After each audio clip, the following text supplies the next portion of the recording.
बघा, अ shepherd has 200 sheep with him. Find the number of sheep with him after 3 years if the increase in number of sheep is 8% every year. म्हणजे काय सांगितले सांगा आता यामध्ये. Shepherd म्हणजे मेंढपाळ. इथं 3 years करू नका तुम्ही, इथं काय करायचं 2 years घ्यायचं मराठी प्रमाणे. एका मेंढपाळाकडे 200 मेंढ्या असतील आणि दरवर्षी त्यांच्या संख्येत 10% वाढ होत असतील तर 2 वर्षांनंतर त्याच्याकडे किती मेंढ्या असतील. काय घ्यायचं सांगा इथं पहिला.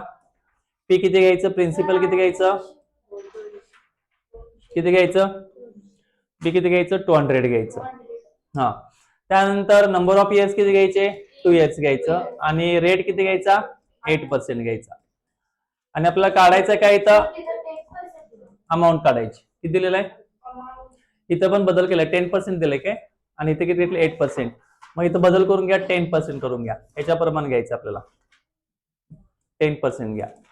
मग चला तर यामध्ये ए इज इक्वल टू काय होणार P in the bracket 1 plus R upon 100 आणि ब्रॅकेटचं काय येणार एन घात येणार. पी किती आपल्याकडे सांगा 200 आहे. 1 अधिक आर किती आपल्याकडे 10, 10 चे किती आलं 100 आणि ब्रॅकेट काय येणार 2 येणार. चला 200 गुणिले काय येणार 100 मध्ये 10 मिळवलं 110 होते. 110 छेद 100 किती वेळा घेणार असं 2 वेळा घेणार. असं किती जणांनी केलंय बघा. एवढ्या स्टेप जर जमत नसतील तर मग काय होतील जमवून घ्यायचे ते विचार करायचे आपण जर थोडा वरच्यावरून खालची स्टेप कशी आली काय घेतलेलं आहे. चला वरचे 2 शून्य कट खालचे 2 शून्य कट, परत वरचे 2 शून्य कट खालचे 2 शून्य कट. काय राहिलं सांगा आता फक्त 2 गुणिले 11 गुणिले 11. चला यामध्ये 11 दोन्ही काय आलं 22 गुणिले 11 झालं.